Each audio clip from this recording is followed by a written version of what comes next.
So many of us love to travel, to explore, to learn, to relax and revive.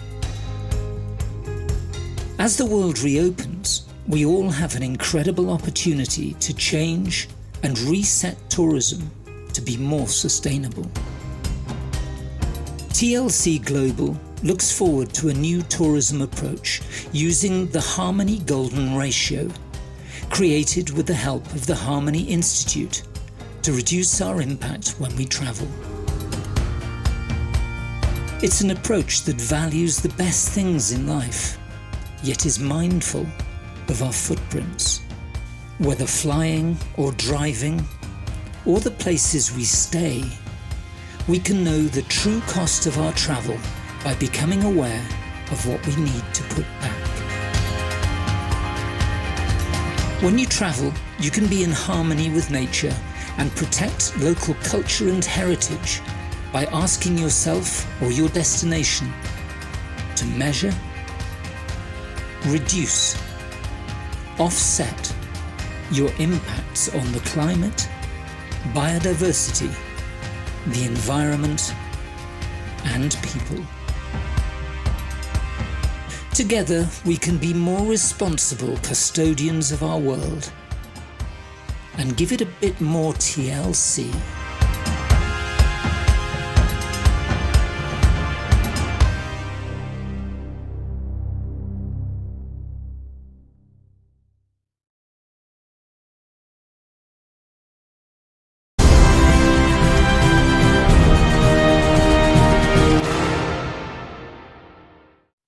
Hello and good afternoon. My name is Jürgen Steinmetz, joining you from breaking news from the Breaking News Show and eTurbo News here in beautiful Honolulu. It's a really bright, sunny day. It's about 82 degrees. It's a little bit on the warm side, and calm winds and really perfect beach weather today. How's everything in College Station, Texas? Well, it would be perfect beach weather if we had a beach. But we are missing a beach, which is a problem for beach weather.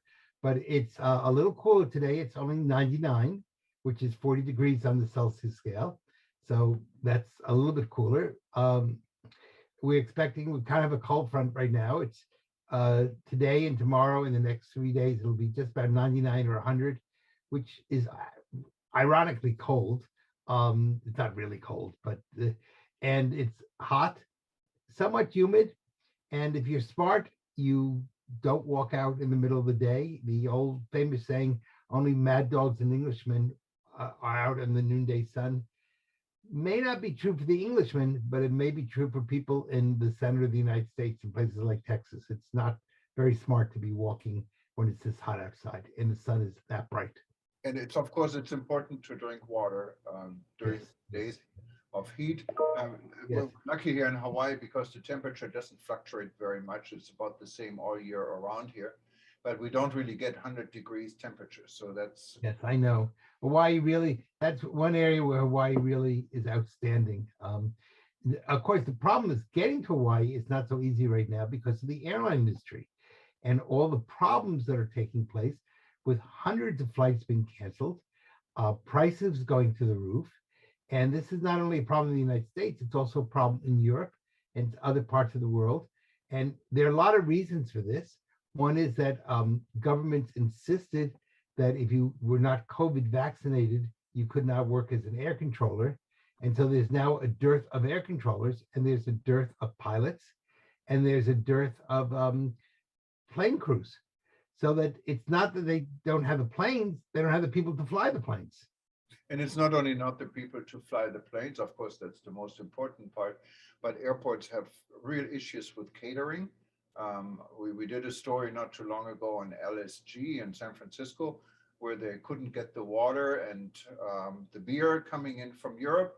And they didn't, of course, want to buy local beer and local water. So people flew across the Atlantic without any water. And but it's even worse when you see how it is in Europe. There are literally none of the flights that are supposed to have foods. In business class, you get a banana now. People cannot catch up. There is a real shortage of staff. And I see it every day here when I go to restaurants. The restaurants appears to be empty. There's a long line outside, and I said, "So why? What's the problem? Why can't we sit down?" He said, "We don't have enough waiters."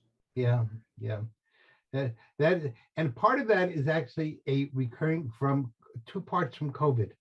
Part of it is because people were told if you had to have a certain number of vaccinations in order to be able to continue working, and a lot of people didn't.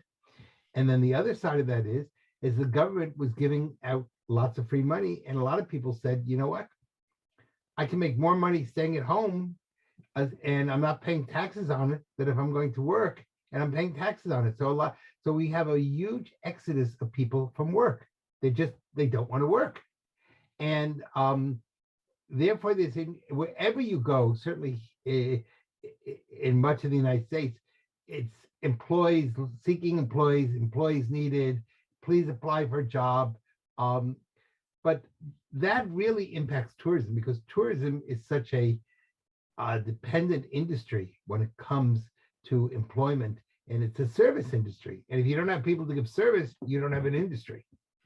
And this is a real issue. Then, of course, we have immigration restrictions. So even though people are hungry in countries like the Philippines, where the service industry is big on anyone's mind, and there's plenty of people who would love to live in the United States, they cannot come here because of visa restrictions, and we don't have enough people. Well, they can as long as they cross illegally the border from Mexico. Yeah, but not everyone wants to do Yes, that. but we have right now 186 countries having crossed the border.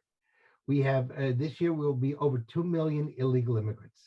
And right now we have a caravan with 16,000 illegal immigrants going through Mexico. So you might not be able to fly into the United States with a legal visa, but as long as you're prepared to be illegal, you don't have a problem because this current government will provide you with everything you need. So it's But you don't get the job you wanted, and let's Yes, keep it on the up and up. And most people don't want to come here or anywhere illegal. That is a Well, actually, that's really, the data isn't correct on that. First of all, the hotel industry has huge amounts of illegal people working in it. A matter of fact, one of the reasons that you have so many security issues in that hotel industry is that people take advantage of people working in the hotel industry, especially women, and they say, "Okay, you're here illegally. Let's go to the cops." So what you have now is an underclass of slavery. You have men being turned into slaves, women being turned into sexual slaves, and of course, we now have children being slaves. In fact, slavery is as high as it's been since the Middle Ages. Yeah, that is definitely something what is alarming, and you're absolutely right. This is a global problem. Human trafficking always has been a problem, and specifically after a crisis like this, it becomes even more as a problem. And if people think we're immune here in the US or in the UK Wow. or in the European Union, we're not. Right. And that is shameful because it not only Slavery is a very major issue. And you would like to think that it went away hundreds of years ago. And this is something that comes from primitive times. No way, no way. And if you look at the cartels coming across the border in the United States, the normal charge now is $8,000 to $10,000, and they brand the people so that they can go after them. So they can't provide all the money. They go after them once they're in the United States, and they garner their wages. So this is an industry that has got to be really thought through. The open borders on the southern part of the United States has become a true disaster. And of course, if you look, Latin Americans are furious because what's done is that it's depriving them of their own workforces. And we're not only hurting Americans who are now earning less money, but we're hurting Latin Americans also. So there's a real issue here that has to be looked through. And the tourism industry is very much involved in this because you have illegals working in restaurants, you have illegal people working in hotels. You don't have them working in airlines, you're correct on that. But on many of the other services, and certainly in the whole prostitution industry, which I hate to point out, which is both male and female, this is a huge industry. The sex industry is a huge industry, unfortunately. And the tourism industry has got to think through how are we aiding in that awful industry. Yeah, and of course, every place in the world is different. If you look in at Europe again, you may not have that many people illegally trying to come into the European Union, but you have the refugees. We don't really work with the refugees. I mean, there's only a fraction of the refugees coming to this country here in the United States, Yes, and they're all going Europe, so they are legal in a way, but they're unexpected. Let's put it this way. So yeah, this they're unexpected. That's true. And people, of course, there's a lot of resentment in Europe about some of the refugees, because some of the Europeans will argue that refugees are getting more money or more benefits than the local citizens. I was in Switzerland, and the Swiss police were telling me that if a refugee wants to work, he or she will lose all of his or her benefits, and they're making up to 3,000 euro a month plus paid vacations, and so they can't get a job because they're going to take a pay cut to work. yes. And it's the same situation in not only in Switzerland, I can tell you. And so the system isn't perfect. Every country has its Oh, it's not share, for. and I there was thinking I'd like to be a refugee in Europe, and you get free housing. You even they even pay for your television. So I'm thinking, yeah, but I don't want to be bored. I love to work. I love my job. yeah. But you Well, I can wonder if you. I wonder if you're a refugee, if you can volunteer. In other words, as long as you don't get paid. well, there's a lot more going on in this world, and of course Yeah. that is a major issue. And you're right in the part of tourism, parts of so many flights getting canceled all across the world these days because of not enough people to work in this industry. But also becomes a safety concern, doesn't Yes, it? it is. In a way? Yes, it is a big safety concern. And a matter of fact, I believe now a number of nations yesterday suggested that airlines, rather than postponing or delaying flights, just cancel the entire flight. In other words, just say, we're no longer going to fly from point A to point B. It's the flight's gone. And I know that's happened here in College Station. We had a flight, we had 4 flights a day originally between College Station and Houston. And then it became 2 flights a day. And now it's no flights a day. And not only did those people lose their jobs, but where before I could just go to the College Station airport, fly to Houston, and then go on to wherever I wanted to go, I now have to drive to Houston. And when you're coming back from Europe or someplace else, that's very tiring. Very often I have to spend the night in a motel because I don't want to fly. I don't want to drive the 100 miles after I've flown all night. So And the Peter, there flight are so cancellations, many, there are exceptions. I'm always amazed when I look at Turkish Airlines, for example. Every day we're getting press releases, Turkish Airlines expanding. It now has by far the largest international network of any carrier. Believe it or not, they added a second airport in Montenegro. Montenegro is the size of probably College Station and a greater College Station, let's put it this way. It's very small. And Turkish Airlines flies nonstop from Istanbul every day into the capital city and into another city, what is like 50 miles away from there. And so there are airlines, they are expanding, they find the crew, but I guess that is a national. well, and I think also probably your options in Turkey are much less. Um, and so, and the Turkish government may not be quite as willing to allow you the freedom to not work that some of the Western governments do. So there may be some real social and political reasons. Turkey has some political issues, to say the least, and that may be a reason. It may also be Turkish Airlines is really one of the stars of Turkey, just like Qatar Airlines. Qatar as a country doesn't have much, but boy, do they have a great airline. And It's the many same people with think, Emirates for Dubai. So they do it in Singapore Airlines for many years for Singapore and Asia. There are a lot of excellent airlines that do excellent business and expanding in business. So the Right. situation we have in the United States and in Europe is different. Maybe we're struggling while others are expanding.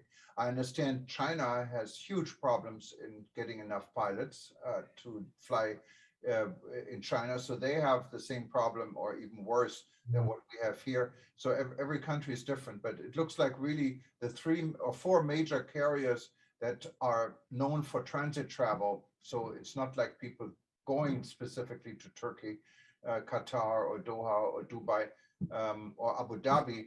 These carriers, Turkish Airlines, Etihad, Emirates, and Qatar Airways, are doing excellent, and they're expanding every day. I think though they're the great exceptions to the rule. Um, and they may all be have government sponsorship. I don't know that, but I would not be shocked if they don't. Um, the American and European airlines and the Latin American airlines are all businesses. They have to show profit. I would guess that the 4 airlines you mentioned may not have to show quite the same profit because they may have government subsidies. Well, but Turkish Airlines, again, I'm not after Turkey, I'm just getting a lot of their press releases, claimed they have a record profit. Even now after COVID, when everyone is still hurting, Turkish Airlines is doing fantastic. They had the highest profit ever made. I would want to see also what their tax structure is, and I'd want to see how much they're paying their employees. Yes, And, of course. do they have a union? I mean, one of the problems in Europe and the United States is that most of these people are unionized, Right. and you know, and of course the positive side of this is that they're getting a very much of a living wage and a decent wage.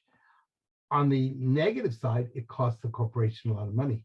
I wonder, and I don't know that, but I wonder if Turkish Airlines employees have the same benefits that United or American or Delta or Lufthansa or British Air have, or do they have much less benefits?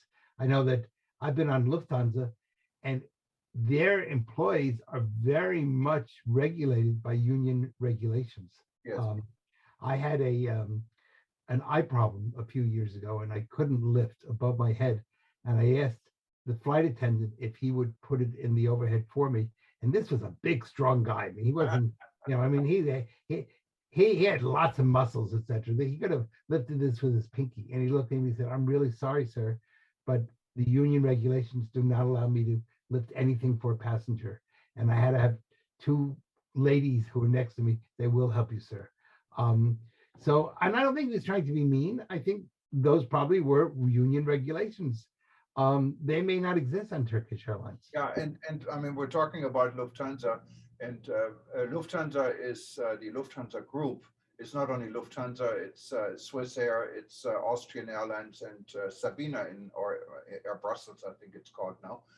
And also there are 2 other carriers that are part of this Lufthansa group, but they're independent. And the way Lufthansa is getting around the union is when you work for Lufthansa, yes, you're part of the union, you have all these extra restrictions and rights, and you get more money. But then there are other carriers that are flying for Lufthansa, basically, and always used to be part of their itinerary. Now they claim they're independent. They're really not independent, and people who work there are not unionized. They get less money for doing the same job. And you as a passenger have no choice because there are certain routes Lufthansa is flying, Yes. routes Yeah. the airline is flying. So when you fly on the other airlines, you pay for all your food. You cannot use the lounges, even though you get your Star Alliance credit and you check in with Lufthansa. So it's airlines are trying to get around these. And I discovered these alliances are not quite, they talk about seamless travel. They're not, I mean, you will get points. I understand that.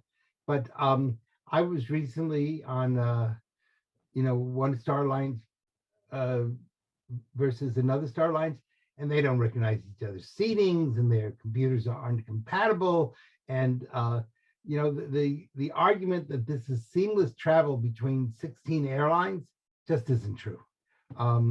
It means you get points. That's what it gets. And they don't even recognize, I'm 1K SRU on United, and I'll say, okay, 1K on United has certain benefits.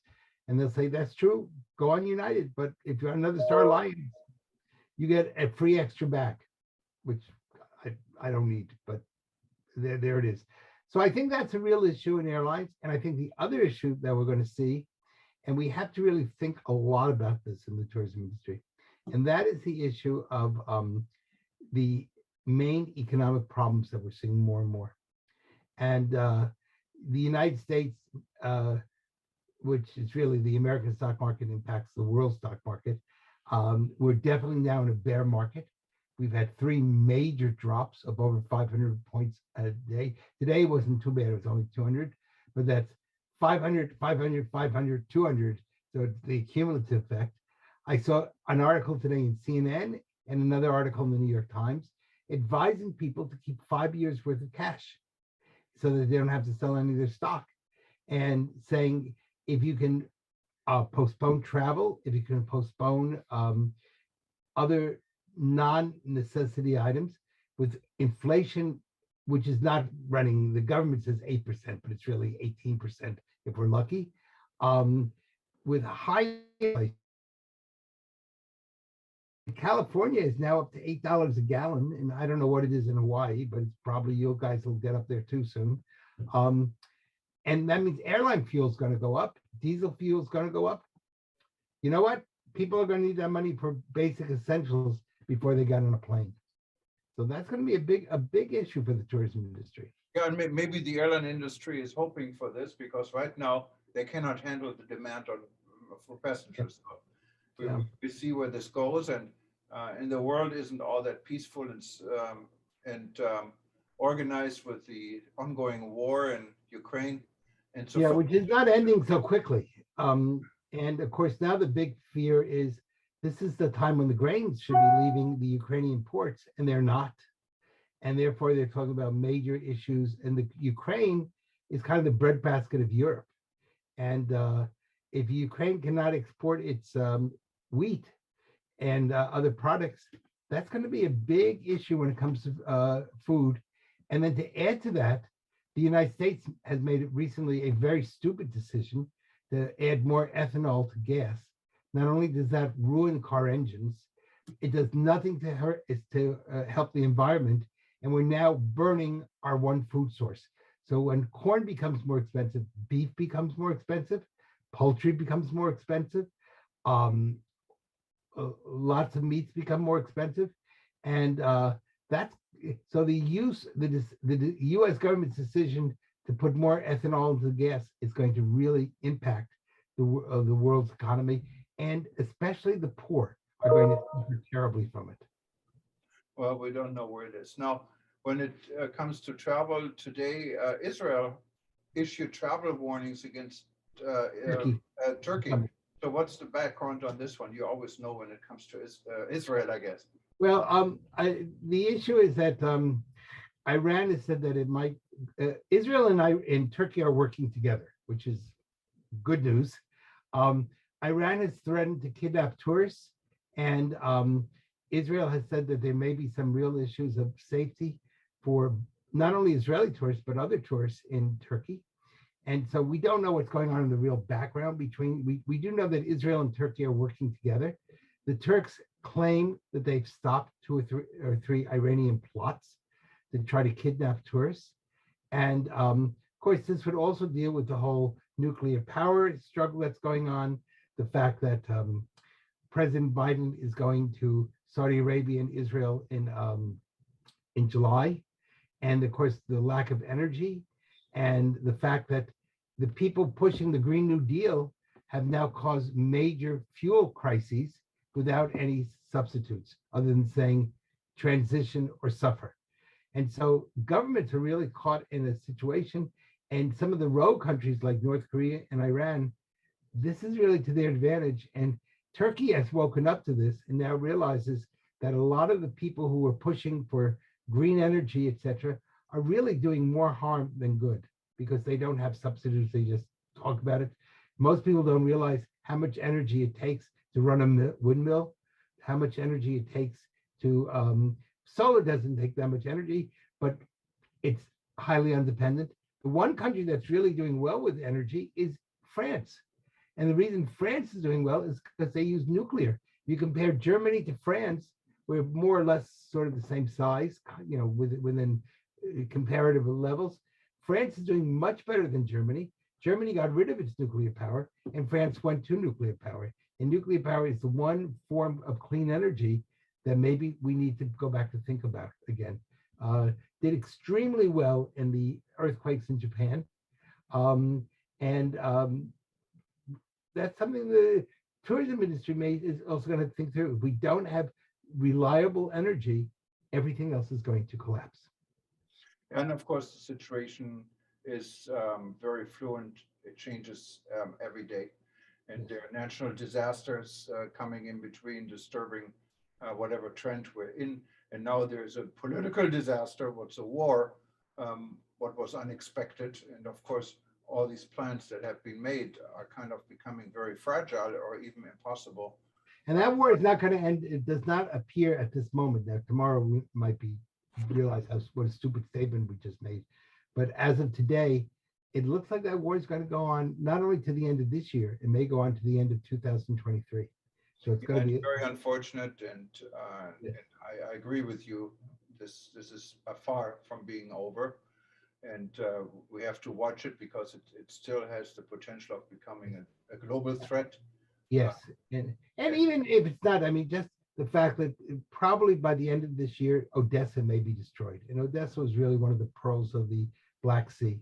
And these are places you can never get back again once they're destroyed. I mean, you can build new buildings, but you've lost all the antiquity and the beauty and the art of 17th century or 16th century or 18th century buildings.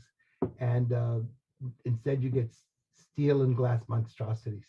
So I think a good example of that is Rotterdam in Holland, which, you know, was basically leveled by the Germans in World War II. And it's been rebuilt, but it certainly has no charm. It's a highly functional city, but it's not a charming city. Yeah, and Odessa, of course, our thoughts go out with Ivan Liptuka, Yes. who has been a contributor for our publication, who is involved in the World Tourism Network and is the co-founder of our Scream campaign. He is, for those that know him, is in Odessa. Him and his son are defending Odessa, and his wife is cooking for hundreds of soldiers every day. So these people are amazing how they stay in and they don't leave, and they're firm and they believe in defending. But so many have been now dead. So Yes. many have been killed.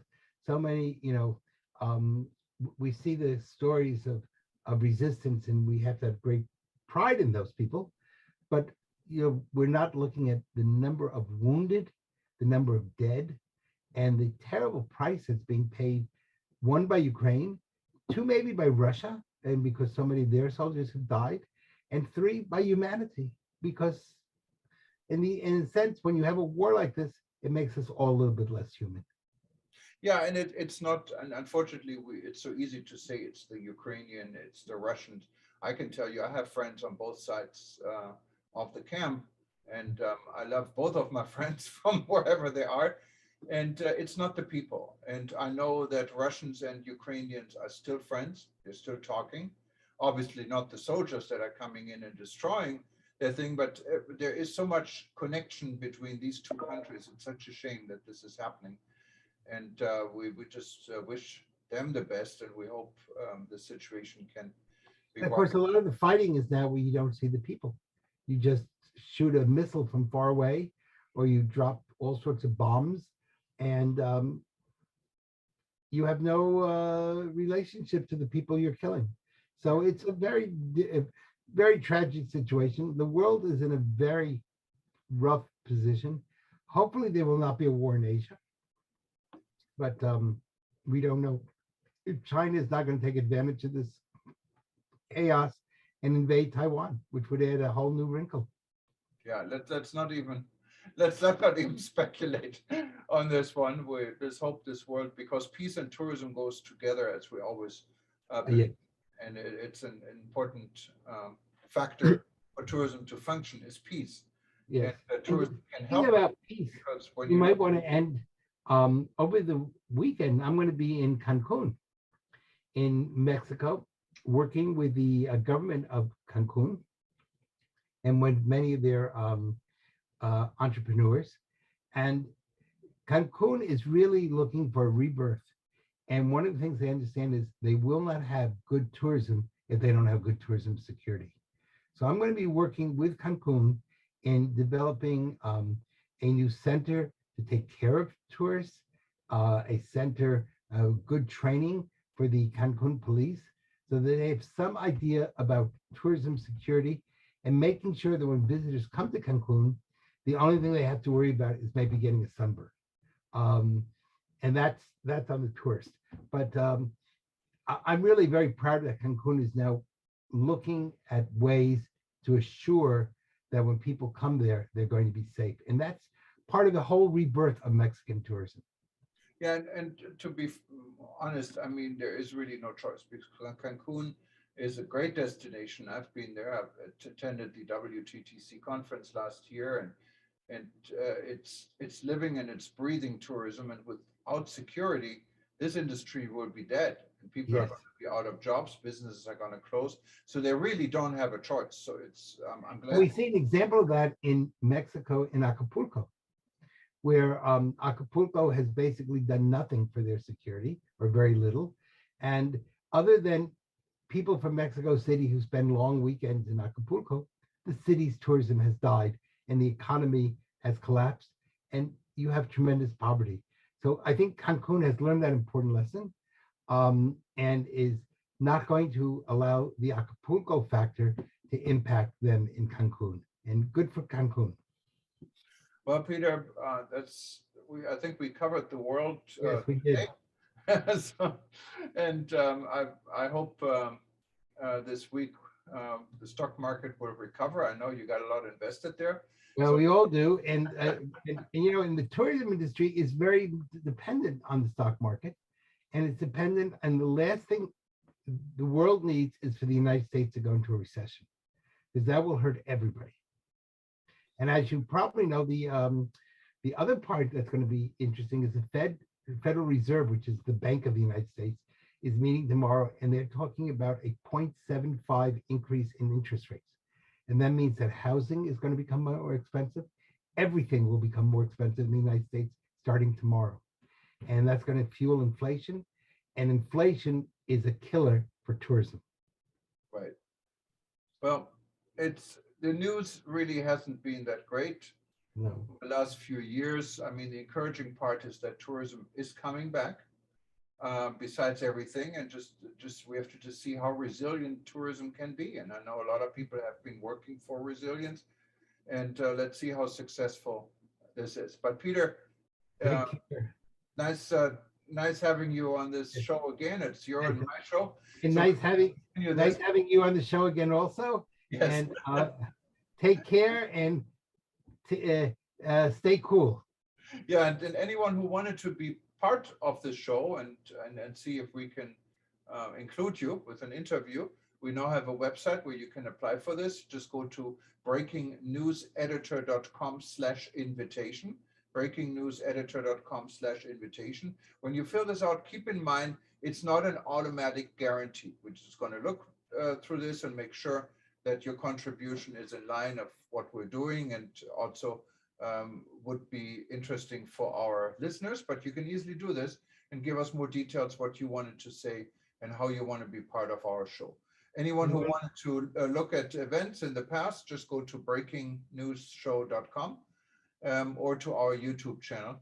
And thank you again, Peter, and have a good evening. All right, take care. As they say in Hawaii, mahalo. Mahalo and aloha. Bye-bye. We know how businesses grapple to find a genuine environmental solution that talks to both stakeholders and customers alike. Travel has developed a financial model. It places a monetary value on what it takes for a business to pivot from a negative to positive impact on people, planet, and prosperity. An internationally verified model, we measure, analyse, and provide a roadmap for business change. We then communicate these initiatives and positive change to your stakeholders and customers. Organisations that deploy greater ESG initiatives and communicate it gain more customers and more profit. 21% to be exact. Music to your stakeholders' ears. Measure, mitigate, communicate, profit. Travwell.